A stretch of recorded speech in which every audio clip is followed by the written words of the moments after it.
A well-dressed white man in his late 40s suddenly appeared at the edge of the terminal. He clutched his backpack tightly, glancing nervously over his shoulder as he approached. Two security officers standing nearby exchanged glances. Excuse me, sir, may I see your passport and ticket?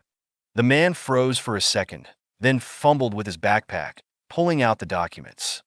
The officer scanned them quickly, then handed them back with a polite smile. Everything checks out. Have a great flight, sir. Half an hour later, another passenger of similar age, also well-dressed, arrived at the same terminal. This man was black, and his movements mirrored those of the earlier traveler. He jogged up to the desk, clutching his backpack, glancing around as if in a rush. But this time, the security officer's response was different. Hey, you there, stop. The black man froze, his eyes wide with surprise. Step over here. The man tried to explain. I'm just running late for my flight. Backpack on the table. Now. The other officer interrupted.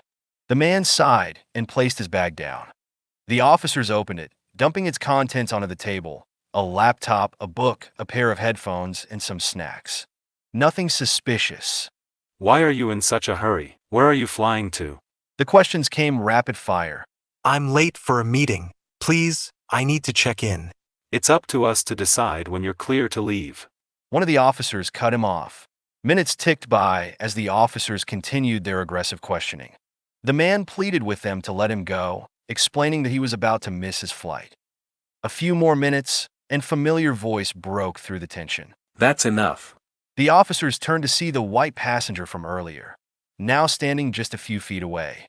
But this time, instead of boarding pass, he was holding a badge. I'm Bill Carter, your new chief of security, He said, his voice calm but firm. The officers exchanged nervous glances. And this Bill continued, gesturing to the black man. is Marcus Jones, my best friend and your new deputy chief of security.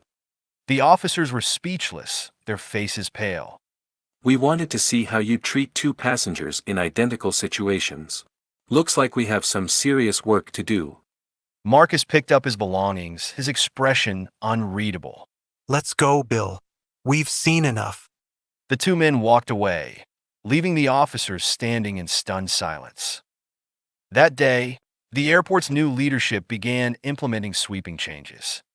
Bill and Marcus were determined to root out discrimination and ensure that every passenger, regardless of their race, would be treated with fairness and respect.